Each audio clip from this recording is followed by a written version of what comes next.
her to bring you a birthday present. I hadn't realized you were that friendly. We're not.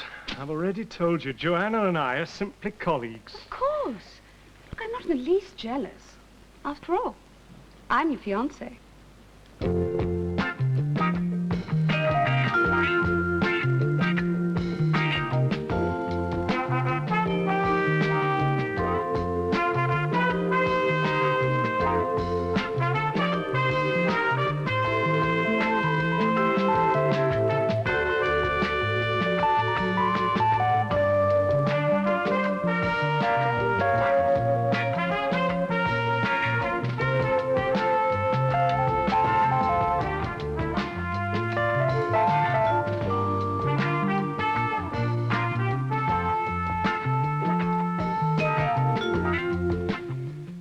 Coffee? Black. Thank you.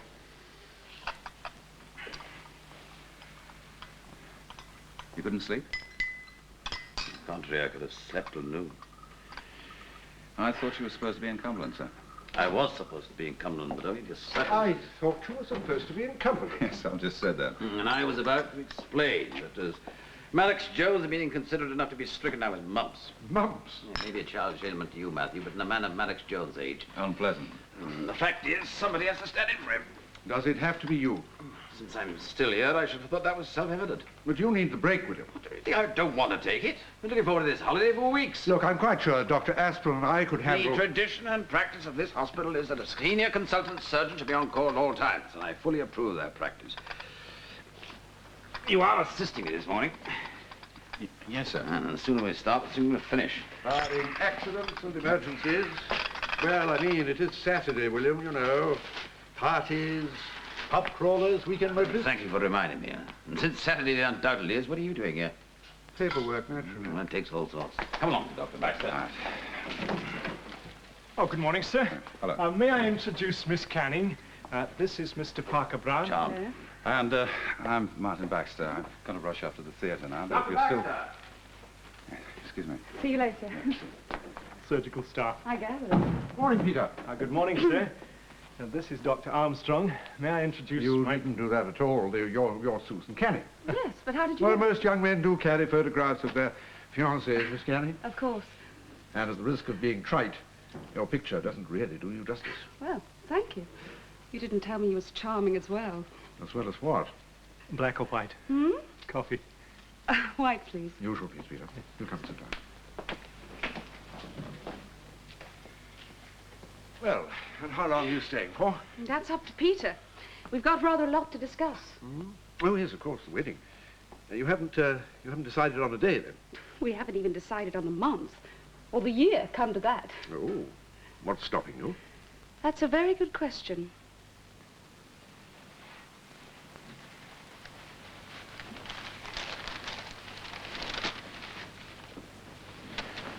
Quite a straightforward batch today. I have seen the list. And what I meant was, we'll be through before you can say knife. I heard that in medical school, Dr. Baxter, and it wasn't funny then. Never bank on a simple list. One of them's sure to present complications, take longer than the rest put together. At least one. Well, I hope not. Who's your niece to this? Robertson. Where is he? Couldn't see him in the common room. Yes. First patient is ready, sir. What are we waiting for? Inspiration?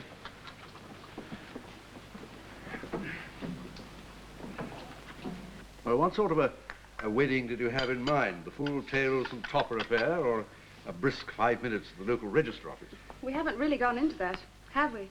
There hasn't been much point up to now. Well, until you fix the actual day. I'll fix it. Dr. Armstrong was wondering why we hadn't. Oh, you know why. I mean, with Susan in London and me living here... Hardly a permanent arrangement, surely. No, hardly. But as soon as Susan's term's over at the London School of Economics, she's a lecturer in social psychology now. I remember you told me. I can recommend it. What? Marriage, warts and all. Yes, I remember my wedding day. I'd only been qualified a few months. It was in some small office in Fulham with a very bored registrar who got us mixed up with the next couple. And Helen and I had a couple of bob to rub between us. I remember we had our wedding breakfast in a private bar of the... No, what was it? Yes, the Horse and Jockey. Still, we survived it. Are you trying to put him off? No. It's not necessary, you know, Matthew. What is it? This oblique soft sell for matrimony. As I say, as soon as Susan's term's over, we've decided to... It's not quite as simple as that, Peter. How do you mean? It's just that something's come up. Like what? Well, I think I'd better push off. Oh, no, please. It's nothing very private. No, I've still got a lot of work to do. Paperwork seems to breed like grey squirrels, you know. See you later, Peter. Both of you. Of course. Well? I'm sorry. I didn't mean to break it to you like that. Well, break what to me, Susan?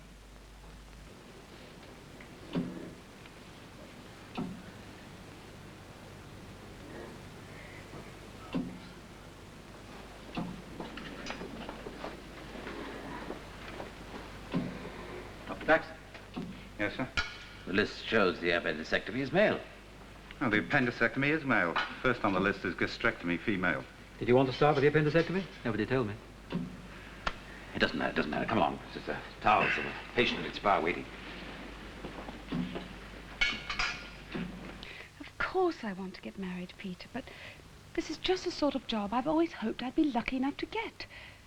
It's a chance of a lifetime. I agree. It's a fantastic opportunity, a senior lecturing post at your age. How long would you keep the job? How do you mean? Well, I mean, if you want the job and marry... Why not?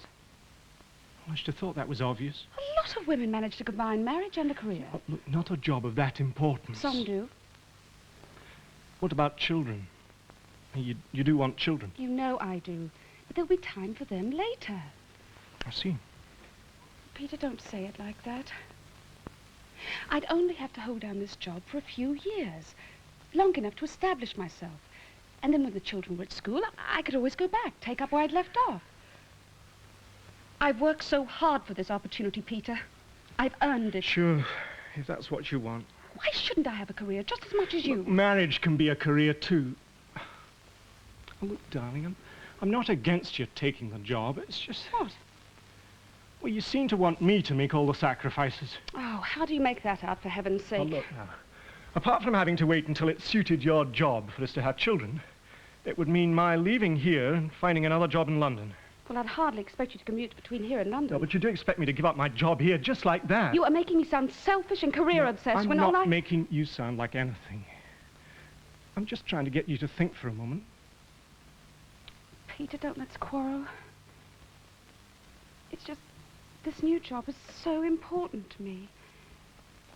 The fact of the matter is, I couldn't get an equivalent job up here. But they're short of doctors in London. You could get another job, a better one. Yeah, better financially, perhaps in some red brick Victorian Yes, slum. I know you like Look, it this here. is a first-class hospital. I'm working for a man like Armstrong, I isn't do it? understand. But however good he is, how could you possibly balance... Peter, we'd be together.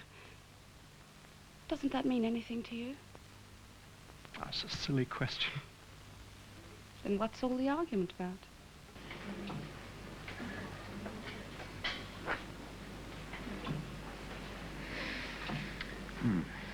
Looks all right. Good. Swab. Swab and a hole in it. Sorry, sir. What's the last one? Last what, sir? Last one on the list. This is the last one. Isn't there one more, sister? Only 4 listed this morning, sir. Good. That's it then. That was up for me, Martin. Yes, sir.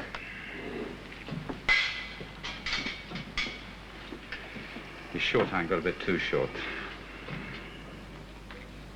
Thank you, nurse.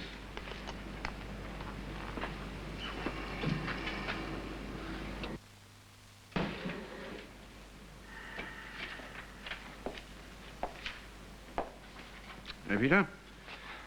She's not staying for lunch. No, she had to go. There's some shopping to do. Where's she staying? At the White Eagle in town. A very charming girl, that. Attractive, too. Yes, that's what makes it so difficult. Seeing so little of each other, you mean? Well, there's an easy answer to that. For her. It would mean my moving to London. Is that what she wants you to do? It's the obvious solution from her point of view. What do you want to do? I'll get married. Been understood between us for years. No, I mean about leaving here and joining her in London. I see. Well, come and have lunch. I'm not hungry. Coffee, then. Keep me company. Tell me, how long have you and Susan actually known each other? Since before university. Ah. You feeling all right, William? Feeling all right? Yes, of course I'm feeling all right. Oh. Just resting my eyes, that's all. Look, you've done enough for one day. Why don't you go home and get some rest? I'll go. I'm ready, Matthew. Stop clucking like a mother hen. Whatever you say, William. Lunch.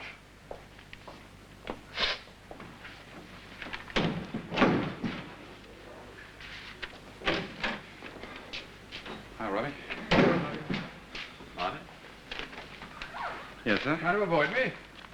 No, I was just getting a paper. Are you, going to lunch?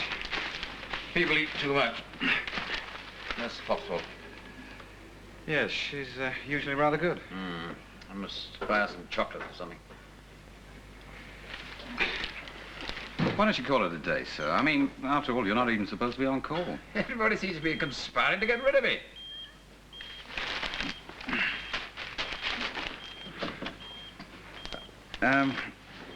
Dr. Baxter, I'm being called.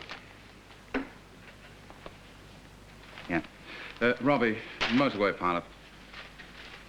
Yeah. Right away. Oh, why don't you hang on here, sir?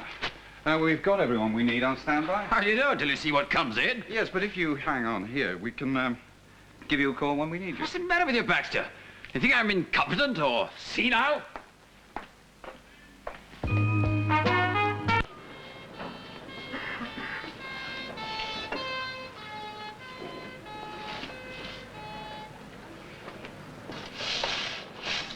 Don't worry, Miss Trevor. We'll soon have you patched up.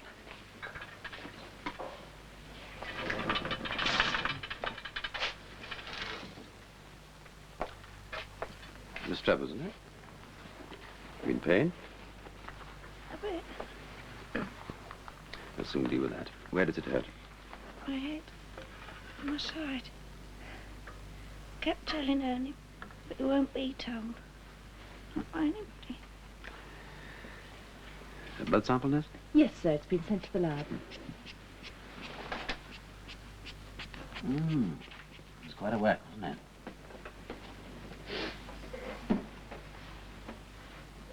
Tender there? Or is it sharp pain? Sharp. There too? A bit. Is it bad? Oh, I'll have a good look to make sure. Don't worry.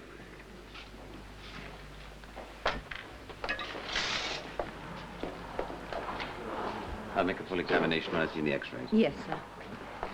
Nurse. Where's Carol? Carol Trevor. She in here, is she? Well, you can't go in there. I didn't want to word with her. Later, Miss Trevor's being x-rayed. X-ray? What for? She seemed all right when they brought us in. Normal precaution, Mr. Gan. Now, why don't you go and sit over there and wait? I'd not like that a word with Carol. I'll only be a minute. Look, I'm sorry. You can't go What's in the there. trouble, Nurse? I want to see my bird. Well, who are you? What's your name? Gan, Ernie Gan. Well, we'll tell you when you get to see Miss Trevor. Miss Trevor. In the meantime, sit over there. I'll have a look at you in a moment. Hey, look here, mate. There's nothing wrong with me. The name is Baxter, Dr. Baxter. Now, sit down and do as you're told. We're rather busy here. William Gann. Yeah. Was Miss Trevor your pillion passenger when you crashed? Well, he got knocked off the bike by the stupid getting a jag. The degree of responsibility is not my concern, Mr. Gann. I merely wish to establish whether or not your passenger was wearing a crash helmet. No, they're more trouble, no worth. I mean, they don't stop you breaking your They neck. do protect the head from injury, and in Miss Trevor's case... She's all right, isn't she? It's too soon to say yet, until we've examined the x-rays. I want to see her. Well, not yet, Mr. Gann. Tomorrow, perhaps. You're keeping her in? We're keeping you both in. I don't talk daft. There's nothing wrong with Just me. for observation, to make sure. Look, if you want to keep her in, all right. I mean, she did take a clump when she came off, but not me. I can't hang around here all night. I strongly advise Look, you... I'm all right. Are you a doctor? Don't be funny. I told you, I'm all right. I just don't like hospitals. Your decision, Mr. Gann. Right. Dr. Baxter. Yes, sir. Mr. Gann has decided to leave us. Make sure he signs all the necessary forms before he does so, will you? Yes, sir. Well, come this way.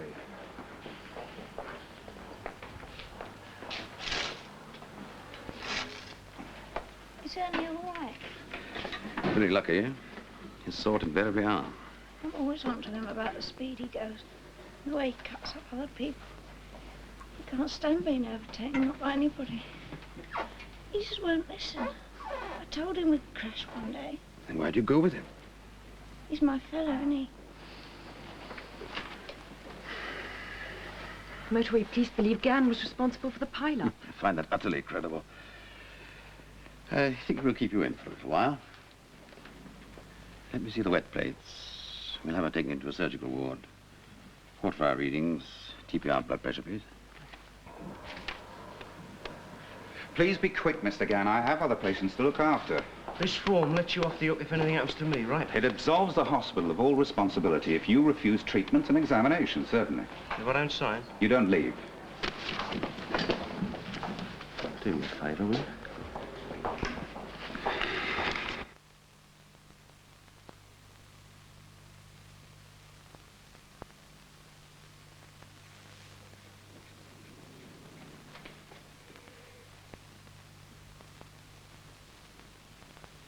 Is Ernie here? No, he's gone home. But he's coming to see you tomorrow. What time is it? Nearly 9:45.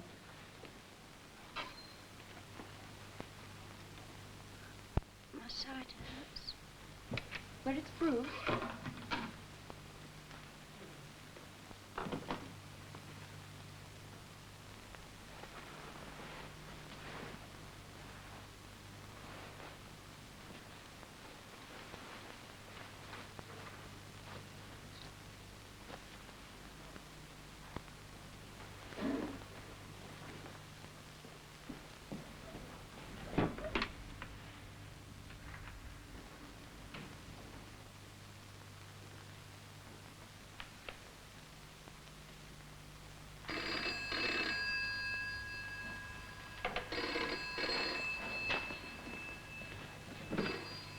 Dr. Baxter.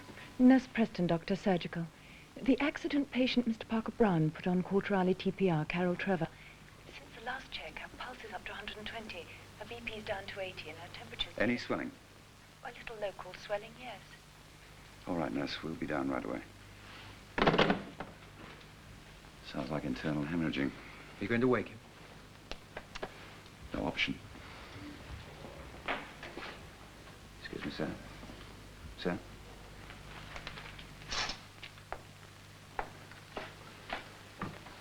How long will she be unconscious? Only a few moments, Doctor, when I phoned.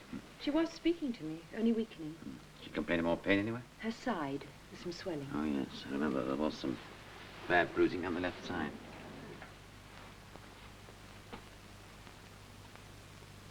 Could very well be internal hemorrhaging. Better find out. Warn the theatre and prepare her. Call Robbie and tell him to be sharp about it. Yes, sir.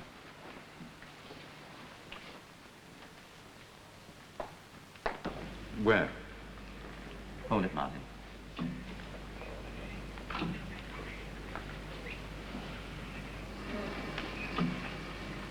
Clamp.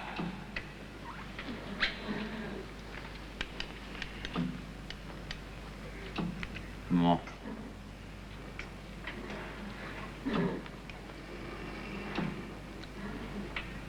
Scissors.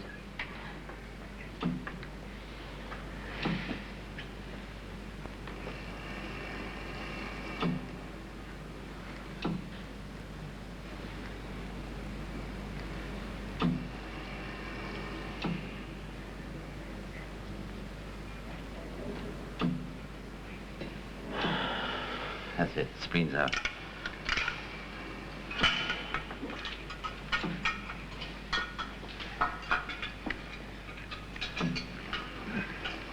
She's not so good. Come up along now.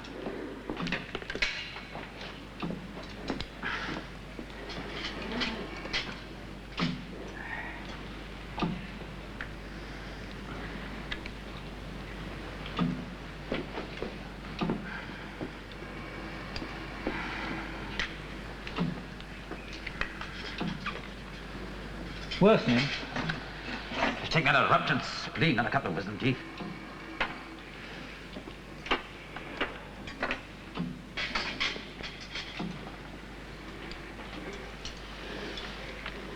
How is she now? About the same. She'll be all right. Swallow it for me, will I? Yes, sir. Come along, sister. I can go on with this feed. Don't bother me unless there's signs of oozing. When you've finished, close it up. Yes, sir.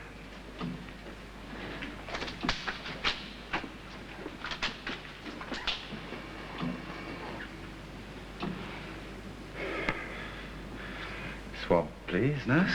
Thank you.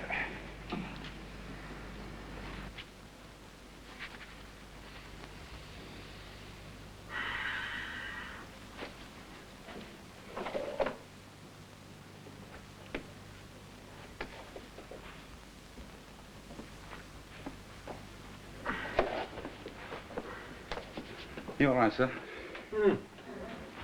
How's the patient? Stopped oozing. Pressure's a bit better. Good. In that case, I'll get off these premises for someone who develops an ingrowing toenail. I shall be invisible and incommunicado until Monday. He doesn't seem his usual unpleasant self. Yeah, well, he's had quite a day, one way or the other. Come to think of it... Yeah? Oh, nothing.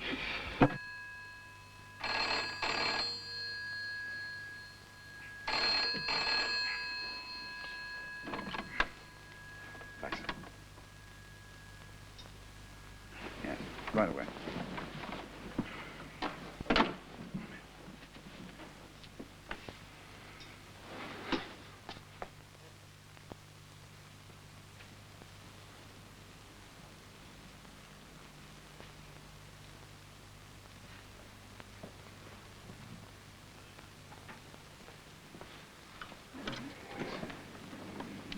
Oh, she knows. She doesn't seem to be coming round. Let's see, 3 o'clock. Barely 4 hours since she came out of the theatre. Pulse and blood pressure were improving all the time until this last check. Then suddenly she'd gone right back. Mm-hmm.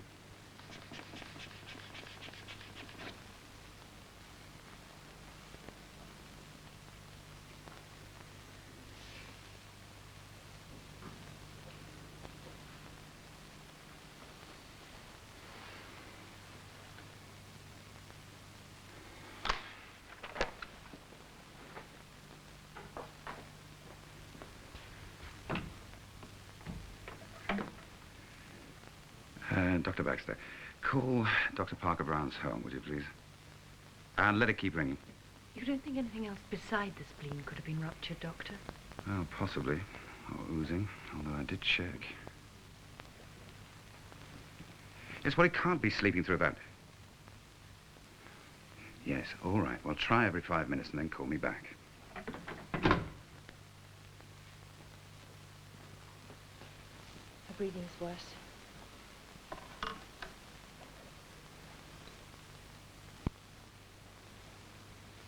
Can she survive a second operation so soon? Can she survive without one?